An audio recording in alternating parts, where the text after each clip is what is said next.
there, it's Sandee Sgarlata. Get ready to dive deep into incredible stories of people who've taken life's challenges and turned them into a roadmap to happiness. On this show, we're not just talking about overcoming obstacles. We're uncovering the real, gritty secrets to living a life filled with peace, joy, and genuine happiness. This is Happiness Solved. So let's get started, because happiness is a choice, and the choice is yours. Chef Whitney, so excited to have you on my show today. How's it going? It's great. Thank you for connecting with me, Sandee. Yeah, I'm so excited. So for the audience, Chef Whitney is a personal chef where she crafts custom meal plans for clients, guiding them towards their best lives, and is the founder of High Vibration Foods. And you also healed yourself of an autoimmune disease and chronic digestive issues with food by attending the Culinary School at the Natural Gourmet Institute in New York City. I love that you study Eastern and Western philosophies of healing food because you were able to uncover the root causes to your suffering. This is so amazing. I want to hear your story. So let's go back to you were having all these issues and tell us the rest. Well, I think I actually am just like so many people that are having challenges today with their physical or their mental health. Is just 20 years ago, I was having that issue, and I spent years going to different doctors in LA, in New York City, spending thousands of dollars that I didn't have as a young single woman and never getting any answers. You know, telling somebody about my stomach aches that were happening at night and them telling me that I needed to eat more broccoli before they even asked me first what I ate. And like steamed broccoli has always been one of my favorite foods. It's always been like a staple vegetable on my plate at dinner time. And I just kind of hit this point when I was in my early 30s where I just thought, you know what? I'm in my body. I know how I feel. I know how I feel when I look good and feel good. And I know the opposite end of the spectrum. And what I'm just trying to create is more balance in my life and to be on the better end most of the time. And if I'm spending all this money going to all these people that aren't able to give me any answers and they're supposed to be the experts, well, maybe I can just do this myself. Maybe there is just information that I need to get in order to be able to, manage my body throughout the rest of my life. So I found a health supportive culinary school that taught just as many classes in a classroom with registered dietitians as it did in a kitchen with chefs that are teaching me traditional techniques of properly preparing food. And when I say properly preparing food, that means like wash your rice, wash your quinoa. If you're following chefs or any influencers on social media that are just having you pour your quinoa into a pot with ingredients or rice and you aren't washing it first, you're not preparing your food properly. So you're setting yourself up to have digestive issues. And so when I learned how to properly prepare food, to eat with the seasons, to better source all my ingredients, a lot of my issues fell away. But then what was still there, what I was able to uncover, was all the emotional layers, in our emotional health, in our physical, emotional, spiritual, and mental body. And so I find that when you improve the quality of your diet, you improve the ingredients that you use, what you're eating, that it then allows you to go deeper within to then work on the other stuff, the other layers that need to fall away in order for you to come back to just a more balanced, happier being. I love that. So I want to come back. I just wrote a note, and we'll come back to that because I want to talk about eat with the seasons. You mentioned that, and I was like, let's come back to that. So is there anything that you can determine in your life, maybe from your childhood, how you were raised, that would have led to any of these digestive issues? Because, I've read, I don't know if you're familiar with Donna Gates' body ecology diet. It's for autoimmune diseases and things like that. And, she talks about how, a lot of times, she's very old school, like she's from decades ago, but she's still out I've there. I've heard of her book. Yeah. Yeah. But she talks about how a lot of the foods that we're eating can cause some of these issues from a very young age. Do you have any of those? I had no gut issues growing up. I had like the iron gut. So I grew up getting to travel all over the world. And I, ate in China and Japan in the 80s. Ooh. And they have foods that they don't even refrigerate. I remember being in Taiwan. right? I had a great gut all growing up, and it wasn't until I was in high school and we had moved and I was going through things with friends and things with coaches and sports, and it was just a lot of emotional stuff. But the odd thing was my gut issues would only happen at night right before bed. Hmm. So I was trying to figure out, and I was also having a lot of past life regressions when I'd go to bed. So was it physical? Was it something that I was eating? Probably, because I was also living at a time where a lot of processed foods were being pushed. Like I wasn't eating butter. I was eating margarine. I was Right. eating, pasta and rice packets out of a box. So the rice was definitely not being washed, and a lot of people are still buying those things. And Yeah. that stuff, it just isn't good for you. I was eating like meals from Costco. I was eating microwaved food, so the quality of the food that I was eating, not great. But still not as bad compared to other people. And then I know I was dealing with emotional stuff and changes in my family and changes in my life and friends in school. And then I know just I'm a spiritual being, right? So all of us have the ability to tap into past lives, tap into a variety of our realities. And some of us are just more sensitive to others. So I think my physical, emotional, spiritual, and mental bodies were all going through transformations. Hmm. And the way I was feeling it the most was in my gut. And obviously, like, a lot of that can be a lot lighter for people when they go through those transitions if the food is better. And if I had known better as a teenager or a college student or someone in my early 20s, I wouldn't have bought a soup in a box off a shelf and heated it up and thought that was a meal. That's lifeless food. There's no life force energy there. It's not food. That's emergency situation food. So I think we all have to like really look at food right now and figure out what is nourishing, what's full of life force energy, what's going to, bring me the energy that I need, but also the pleasure and satisfaction that I crave as a human when I sit down and have a meal. And like, what is there for emergency food? What needs to just pass me by? I have a great spiritual teacher who always says, when you see everyone jumping on a trend, like when back, 10 years ago when everyone was becoming a yoga teacher, she was always like, just because everyone's doing it doesn't mean it's for you. Let that cup pass your lips, you know? Don't take a sip if it's not for you. And I feel like a lot Right. of people need to start doing that when they're walking the grocery store is just because it's there doesn't mean it's food and doesn't mean it's for you. Yeah, for sure. So do you think that, because here, I'm very spiritual as well, and I really believe that everything happens for a reason. Yeah. Do you feel like maybe when you were going through this transition that this needed to happen to get to where you are today? Oh, absolutely. Like I reflect on that a lot. I just wish I would have known more then, right? Right. So, because when we have stomach issues, when we don't feel good in our body, when we aren't confident, whether you're a man or woman in your skin, you miss out on a lot of things in life. So I feel like, I missed out on so many beach days with friends. I missed out in going to certain parties or meeting friends for dinner or for lunch or doing a workout with a friend or just different events in life or showing up as a confident version of myself because I was so insecure and uncomfortable with how I looked or how I felt in my body because of my gut or because I wasn't digesting my food properly or because of the food that I was eating that wasn't right for me. So that's what kind of makes me sad when I look back that I just didn't have that knowledge because I missed out, I feel like, on experiences. But I feel like now I know when those things come up because it still does sometimes, how to just better navigate life and give more respect to my body and how I'm feeling. Yeah. Well, this clearly happened for you, right? It happened for you, not to you. Thank you. Yes. Yeah. Yeah, for sure. And I love that. I mean, one of my dear, dear friends, um, she found out that she had celiac disease. Mm-hmm. And it took 10 years to diagnose. 10, and it's been 10 years since she's been diagnosed. So we're talking, this goes back 20 years.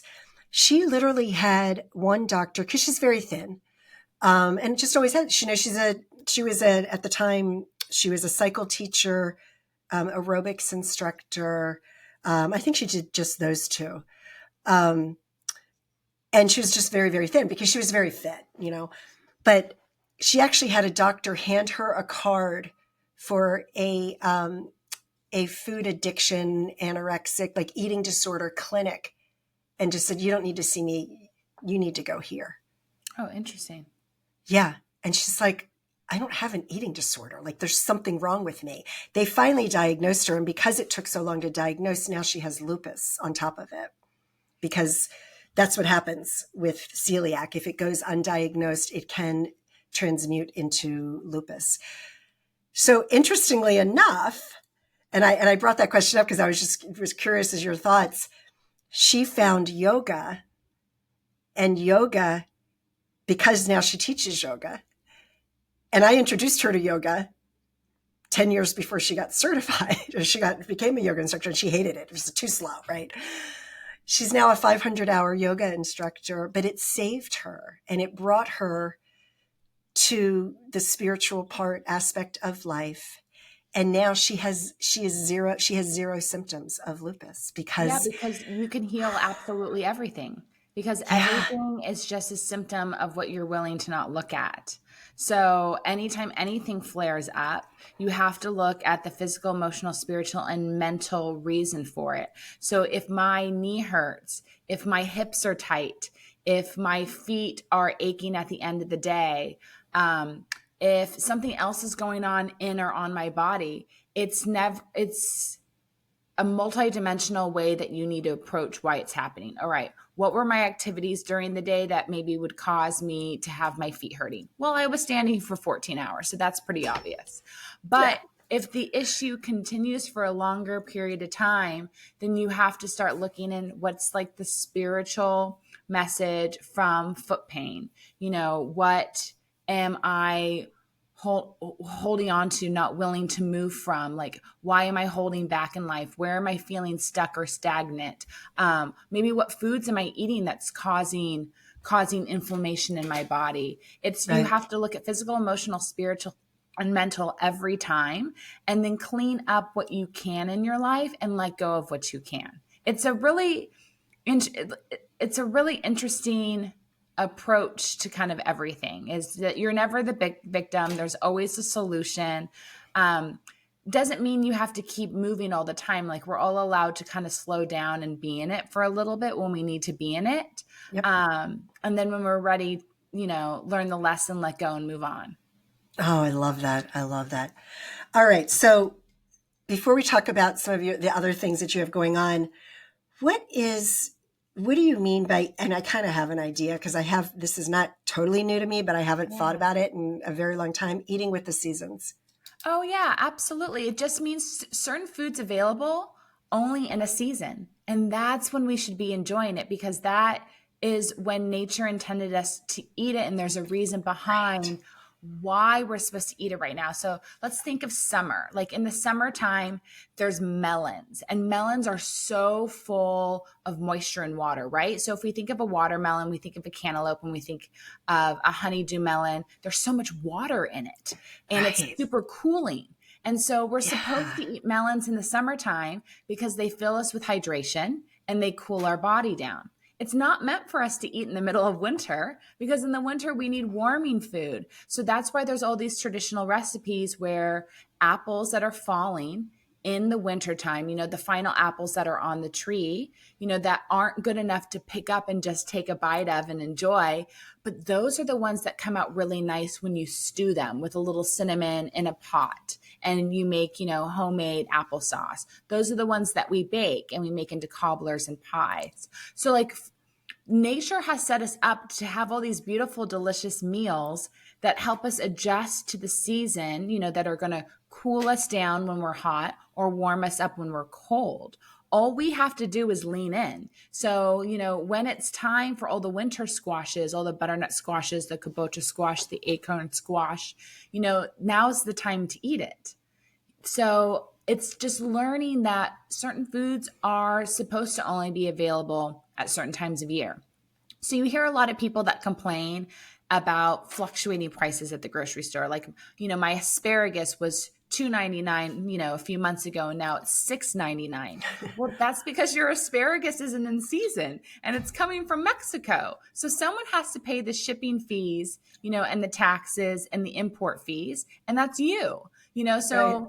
if you just eat the food when it's available and enjoy it and know that you're getting better flavor, more nutritional density, and it is syncing your body with the season, and you're going to benefit from that, and then knowing that there's other things to look forward to when we move into another season. So what about for those that don't have the four seasons? I mean, are you still in New York?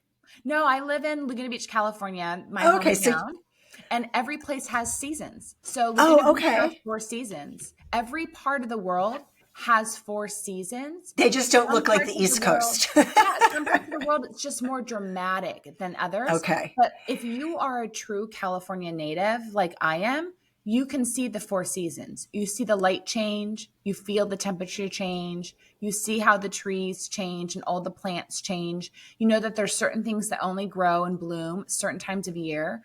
It's 1,000% the 4 seasons here. But Okay.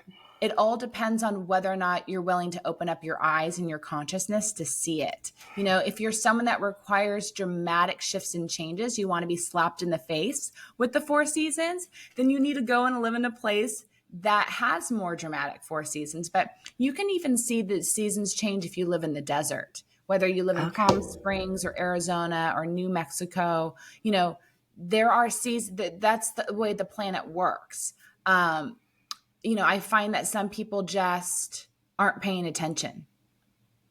Yeah. Yeah, for sure. I love Laguna Beach. Lucky Oh, you. thank you. That's awesome. Yeah. I've lived on the East Coast in the Washington, D.C. metro area my entire life.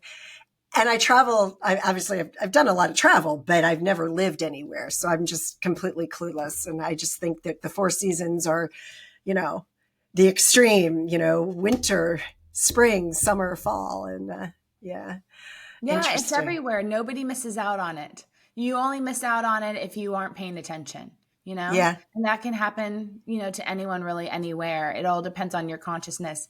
I had a client once that told me they were complaining. They had just moved to Laguna Beach and they told me that they don't hear any birds. And when you drive into Laguna Beach, there's a giant sign that says Laguna Beach is a bird sanctuary and you have to be mindful of the birds. And so that was just someone showing me that they just aren't paying attention.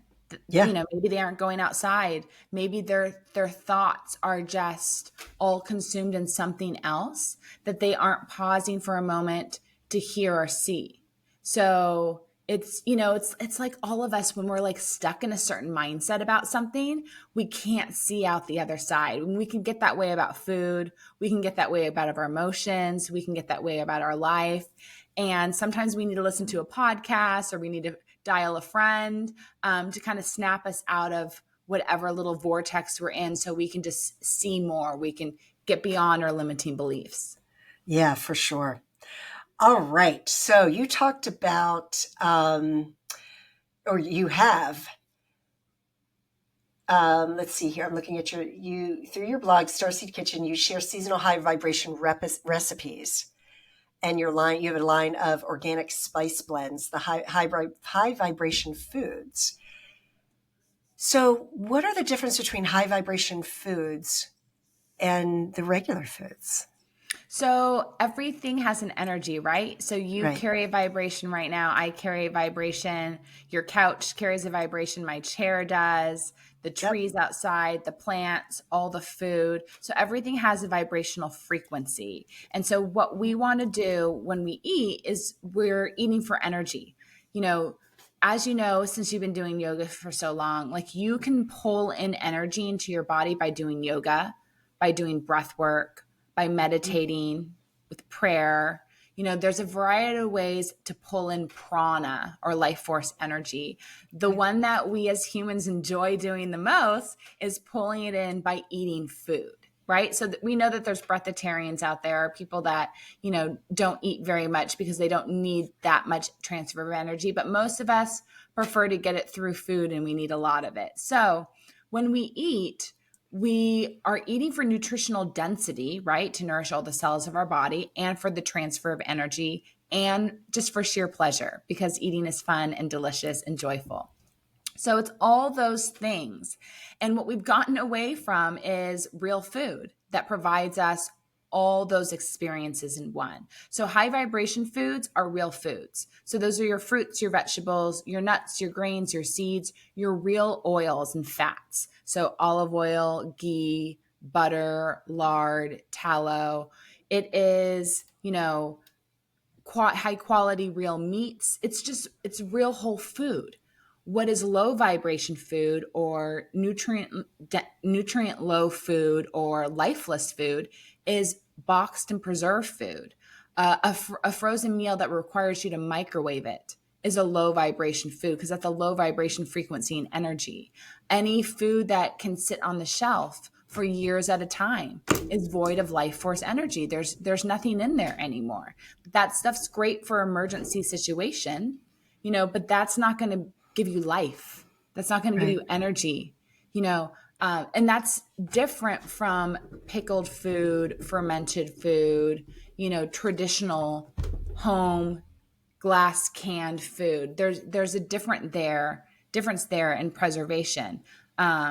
But that's what we're talking about. And a lot of people struggle to understand that, right? Because you really have to, it depends on where you're grocery shopping these days, and it's more than just walking the perimeter of the grocery store because there's stuff in the middle of the grocery store that is health food, buying dried beans.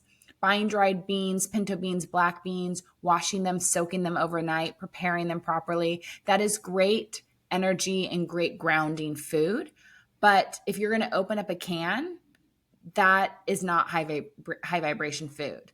That is lifeless food, but it's great for an emergency situation. So if you live in a place where you're susceptible to some sort of threat, might be nice to have it there in case of an emergency or a power outage. But that's not food that's going to be fuel for you every day. And so it's helping people understand that and rethinking why they're eating food, for pleasure, for joy, for hunger, for energy transfer, for nutrient density. There's so much more going on. And I feel like people can think about that. Maybe they'll be a little more hesitant to go through the drive-through because the drive-through isn't giving you high vibration food, and that was a big part of why I went to culinary school and why I became a chef is I wanted to know how my food's being made. Like, show me how the sausage is being made. I want to know, like, how are they able to prepare these meals so quickly and wrap them up and put them through a window? That's because it's all processed food that's prepared in the factory, months, weeks, years ago. It's frozen and they're just heating it up through a microwave or on a skillet with a soybean oil and then serving it to you.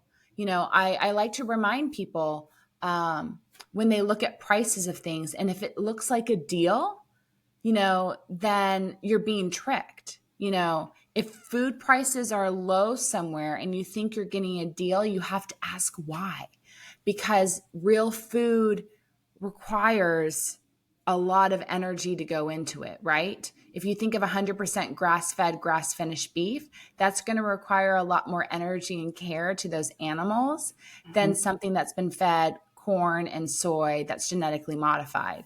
So price, always question the deal when it comes to food and always ask, how much transfer of energy am I getting? Because you want the biggest bang for your buck.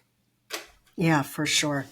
Okay, you brought up microwave a few times. And what do you think about that? Even if it's high vibration, foods, you're heating it up. Like what is your thought process on that, on using a microwave? Yeah, I don't have a microwave.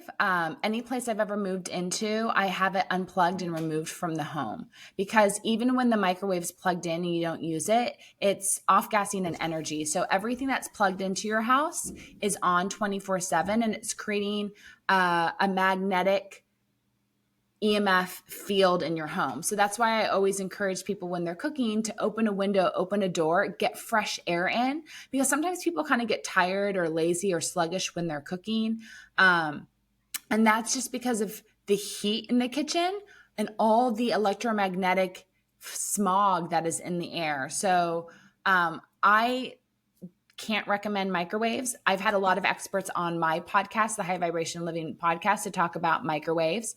The challenge is you will never get anyone to pay to do a study to prove how dangerous microwaves are, because every study that exists on this planet, it has to be funded by somebody, right? And so the funding that's done for many of these studies has to be in the favor of the person who's funding it. That's why they're doing it, to prove that their business model or their product is going to be good for you and you should buy it. No one can find any proof that a microwave is good for you. Microwave is sending out a negative frequency into the food and into the surrounding area and into your body. You know, if you're standing anywhere near the microwave, which you probably are, it doesn't matter if you're microwaving water or you're microwaving food, but the frequency that's going in there is negative, and it's going to hurt your body over time, and it's killing any life force energy in there. And it's not even a supportive heating system because it's a microwave. So it sends a wave of heat through the food. And so only where the wave hits does it heat up the food. And so you're never going to get a consistent heat anyway. And then why are you heating up your food in plastic? Like, you know, that's not good for you. No. You know, so, and then why are you constantly heating your food up in a vehicle that's dirty? Like, that's not good for you either. Most people aren't cleaning out their microwaves. So there's so many layers and reasons behind why a microwave isn't good for you. But I really encourage people that are listening to this conversation is you can test all this on your own. Like, that's the beautiful thing, is you can start eating food in season and see if you feel better. You know, you can start microwaving your food and eat microwave meals for breakfast, lunch, and dinner and see how you feel. And then go a week without eating anything microwavable and see how you feel. You can microwave your water and make a cup of tea and see how that tastes. And you can boil your water on the stove and enjoy a cup of tea that way and see how that tastes. And I can swear to you that you will taste a difference in all of it, and you will feel the difference too. And so, like, why engage in activities that aren't making you feel good and that aren't tasting good? It's like when we recognize that certain people that we're around don't make us feel good, but we keep hanging out with them. Right. Or, you know, we recognize that there's certain places that we go in our day or in our life, and we're like, why do I keep doing that activity? Why do I keep showing up at that place? I don't feel good when I walk away from it. You know, apply that to your kitchen and apply that to your food as well. You know, if you're eating that dish because you used to love it, and now when you eat it, it doesn't make you feel good afterwards, question it and figure out why. You know, is it the quality of the ingredients? Is it something that's in the dish? Is it the source where the ingredients are coming from? Is it how you're heating it up? And make edits and changes. Love it. Yeah, my whole microwave conversation is just an interesting one, right? Because we live in a society of instant gratification, and, you know, people want it now. They're busy. Yeah, I don't buy it because I'm a 43-year-old single woman, and I don't have a microwave. I don't use one. And I haven't used a microwave since I was 20 or 21 years old in my sorority house in Dallas, Texas. That's the last time I used a microwave, because my sorority house wouldn't allow me to go into the kitchen and heat up my food. They would only give us access to a microwave. And as soon as I moved out of that sorority house, I never used a microwave again. And somehow I've been able to feed myself 3 meals a day for over 20 years. So I know that if I can do it, everybody else can. And I had Darren Olean on my podcast, and, you know, he's most well known for his Netflix show Down to Earth, which is an Emmy award-winning show with Zac Efron. And he hasn't used a microwave since the 80s. So there are lots of us out there surviving and thriving without a microwave. And I think it's possible for everyone. So when I see recipes on websites and in cookbooks that tell me to microwave the butter or to microwave the chocolate chips for a particular recipe, that just lets me know that I should no longer be getting recipes from that author or from that chef, because they aren't conscious of how this food is affecting my body. So they aren't even a great guide for me for recipes, because they're not understanding that there is a connection between food and health. Yeah. Yeah, for sure. What about an air fryer? So it's really interesting. Your oven is an air fryer if you have the convection setting. So a lot of ovens these days have an option for convection. And so what that convection means is, so you have the option of turning your oven on at 400 degrees and pressing bake, or pressing convection. And what happens when you choose convection over bake is there's a fan in the back of your oven that'll start turning, and it's just going to move around the hot air. And the movement of the hot air is going to allow things to crisp up and brown faster. So it's the same thing? So when people are buying these contraptions to put on their counter that are, most of them are plastic, it's the same thing. And everyone complains that their oven takes too long to heat up, but an oven heats up in about 15 minutes. And really, if you want to, I'm a working chef, I'm tired too. I come home starving. I put my food in the oven when I turn it on, and let it start. I don't waste those 15 minutes. It can heat up during that time too. So, I don't get it. I don't understand air fryers, because your oven does that for you. But if you were someone living in a sorority house, or in some sort of apartment that doesn't have a full kitchen, or an Airbnb, or if there was some sort of, living situation that didn't give you access to being able to heat up your food with an oven or a stovetop, I think it's a great convenience. But I don't think it's how, families should be eating their meals every night when they have an oven. Right. Okay. Got it. Thank you for the permission to turn my oven on and put the food in while it's heating up. I am such a rule follower that, and I'm I'm a really good cook as long as I have a recipe, because I know how to follow directions. Right? Yeah.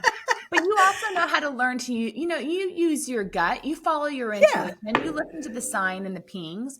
And so I really encourage people to learn to use your intuition in the kitchen. So, I may set an alarm, but I never hear the alarm go off. I always get to the food before the alarm goes off, and it's perfect because my gut knows, my gut has a feeling. And I lean into the feeling. I think for me, it's learning, and, I know the feelings in the kitchen. I know the feelings when it comes to my job. It's learning to trust those feelings when they come up in other areas of your life. So I think the great place to develop your intuition and your ability to feel your gut, hear your higher self, a great place to play with that is in the kitchen. It's a safe place. What's the worst that's going to happen is you're going to burn your food. You can always make more food. But I feel like you practice it in the kitchen, and then you can apply it when you're out in real life. Love it. So before we hit record, we started talking about how, our mindset and food, there's a direct correlation between the two. Can you address that? Because I don't think that people really, and I know I don't even think about it sometimes either, but of course what you put in your body is going to affect. Think about when you have a glass of wine. What does that do? It changes your mindset, right? Yeah. So can you just explain that for the audience? Yeah, that's a great point. I'm glad you brought up alcohol, because I think most people know that there's certain alcohol that they eat that makes them more emotional or makes them angry. People know that beer, tequila, wine, vodka, different spirits make them, Oh yeah, I can't drink vodka. Vodka doesn't sit well with me. There's a spirit or hard energy. Liquor. Yeah, there's a spirit or energy in every one of those beverages that brings out a different side of somebody. And most people are aware of that. And so the same thing's going to happen with food. If you eat food from scratch, you're going to feel a certain way. If you eat food from fast food, you're going to feel heavier. You're going to feel lethargic. But that's not just in your physical body. It's in your mind too, because you basically have three centers. Most people are aware of the chakra system. Whether you want to believe it or not, it's there. It's happening. Right. It's supporting you every day. But most people can really grasp that they have their brain, they have their heart, they have their stomach. Right. And those are the three key drivers in maneuvering in this body and, having connections in our life. And those three center points are getting nourished by the food that you eat. And what you put in is sending messages to all three of them. So if you're putting in foods that are telling the body that you don't love yourself, then you're going to mentally, physically feel that. If you start putting food in your body that you love the taste, you love how you feel when you eat it, it is like super seasonal and warm and cozy, it's going to send a different message to your stomach, to your heart, to your mind. I think we can all take time and pause and reflect back on a time where we were really happy. We all have those moments where we're like, God, there was that time. I was so happy in that season. I felt so good in my body. I looked so good. I loved my relationships. I loved what was going on with my career. That was such a good time. And if you reflect on that, you can think about, okay, how was I taking care of myself during that time? What was I eating? What was my mindset? And you'll see that they're all kind of synced up in a positive, more health supportive way. No one ever looks back and reflects on a time where they were super happy and joyful and they were eating, microwave meals and, food from a drive-in and, really bad leftovers that they weren't excited about. That wasn't leading to a joyful life. Yeah. I mean, so often, you hear people with any sort of digestive issues, and yet I'm like, well, what are you doing? Nothing, and you see them, they just eat whatever. And my son has some digestive issues. And I knew, he just graduated from college in May. And so I knew that eventually this is going to hit him. And it finally is now. Yeah. That he's finally starting to take responsibility for his food.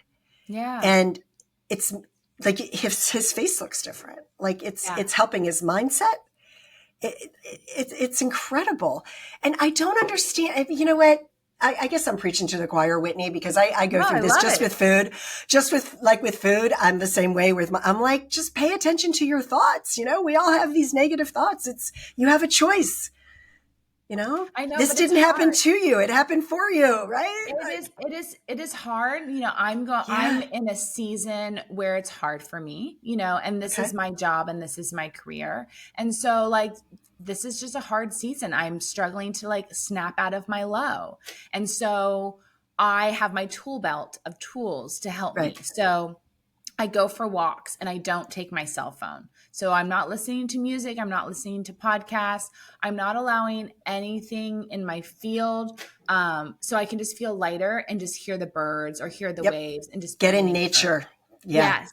And sometimes I really want the food that I make to be high vibrational food, to be uplifting, nourishing food. So to change my thoughts, so my negative thoughts don't go into the food, I play music. So usually Kundalini mantras, something by David Halperin, something by Dr. Joseph Lovery, frequency music that I know is going to shift the cells in my body. You don't have to believe. But the science is there that shows that these certain frequencies are going to shift the cells in your body in a positive way, that at some point your microbiome and your brain will respond to the frequency that's being sent out by this music. And so that's the joy with these frequencies in this music is you don't have to do anything. It'll work on you in those moments when you're down, So I also, you book a sound bath, you go to a yoga class, you just allow some time to relax and rest. You make some grounding food.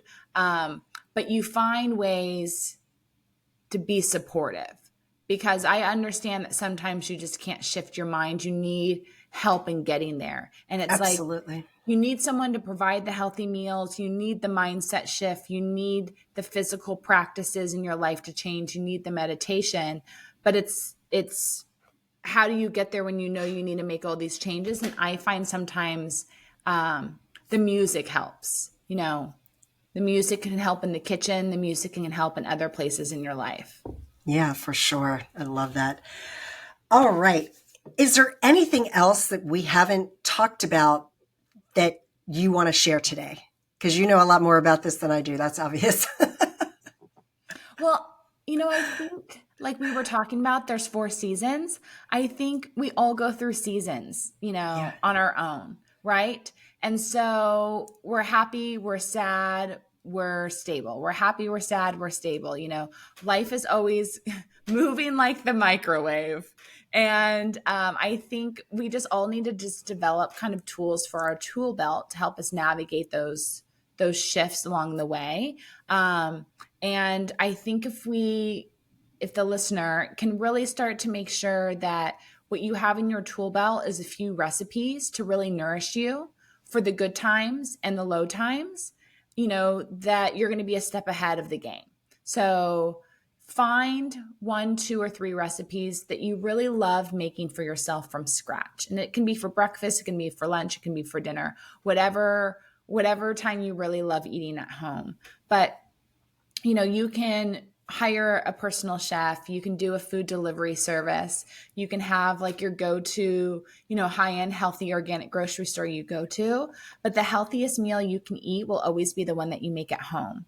And if you can learn to do a few meals on your own and be like really proud of them, that if someone needed to come over last minute, you'd be proud to serve that to them, like learn that skill. I think at this day and age, it's the one thing we shouldn't avoid. And I think that'll help you in all times in your life. I love that. There is one thing that I forgot to ask you about, because we're talking about frequency and high vibration. What about blessing your food? Because, Yeah. I grew up in a Catholic family. I joke that I'm a recovering Catholic, and we always held our hands and we would say grace and bless the food. And then when I got into, clean living, and I started doing meditation and yoga, and I went to meditation retreats, I learned about, putting your hands over your food and Yes. sending it love. Yes. What are your thoughts on that? And is Yeah. that why people were blessing the food for thousands of years when they would say grace at dinner? Is it Always. related? Yes, it's all related. It's all the same. It all does the same thing. Okay. So, and there's so many steps along the way that you can do it. So when I'm slicing vegetables for my clients, when I'm making cookies, when I'm stirring the soup, I just have different words that I say. So I'll just start saying love, love, love, love, love, love, love as I'm stirring the soup. Oh, Or I I love it. think about, how do I want the person to feel who I'm making this dish for? Especially if I'm having friends over, I'm doing a dinner party, I'm taking a meal to someone who's sick. I think about how I want them to feel at the end of the meal. And so I say that over and over as I cook the food. So that energy, that intention goes into the food. If you don't want to do that, if you just want to, if you live in Los Angeles and you just want to run over to Erewhon and you want to pick up some healthy items to go, put it on your plate, when you put it on your plate at home, you can just simply, as you hold your plate and walk it from your kitchen to your kitchen table, wherever you're going to sit and eat, and just give gratitude for the meal, or just picture a heart over your food, or just imagine that your hands are the color of gold and that light is going into the plate and into the food. Or you can be traditional and you can sit down and you can give a prayer and give gratitude for the people that prepared the meal, give gratitude for where the food came from, how it got to you, just get gratitude for just getting to enjoy this nourishing meal, and that you hope that it blesses you and fills your body with beauty and joy and energy. Whatever it is, there's so many ways to pray and bless our food. And there's so many studies that are out there that shows that it really does make a difference. And so that's something that I actually love to do when I travel. Sometimes when you travel, you end up in sticky situations where you're having to eat food that you definitely wouldn't have in normal circumstances. Even sometimes it's just more processed than you would like, and there's just nothing else available. That's when I definitely bless my food, and I just give gratitude, and I try to tell my body and the food to just like nourish me, be easy on my digestive system, make me feel good. I feel like, it's a tool that people have always used. Yeah. And I hope we all get back into doing it. Yeah, for sure. For sure. Because we're busy and we forget sometimes, but it's just like getting back to, so I'm going to summarize this whole conversation. It's just get back to basics. Yeah. Just, say your prayers when you're eating your food, your blessings, your whatever, cook at home, buy clean food. Yeah. And stop using that microwave. And have fun doing it. Right. Have fun doing it. And if you're struggling to have fun doing it, put on some music and put on intentional music that you know is going to make you feel good. Don't put on something that's sad. Don't put on something that's a down spiral. You want up spiral energy because you want to feel up spiral when you eat your food. So I think that's really important. But it's all kind of simple. And I think that's what like health and wellness and happiness and joy and like all of that is really just simple. And it's nice that we have opportunities like this to like tune in and get the reminder. Yeah, for sure. Whitney, thank you so much. This has been such a great conversation. I'm excited to hopefully have you on my new podcast and TV show down the road. And thank you for what you're doing. It's really incredible. Well, I had so much fun chatting with you. I feel like we could go on for another few hours. So thank you for connecting sure. with me today. Absolutely. Thank you, Whitney. And thank you, everyone. And I hope that you and your family stay happy and safe. Take care, everyone.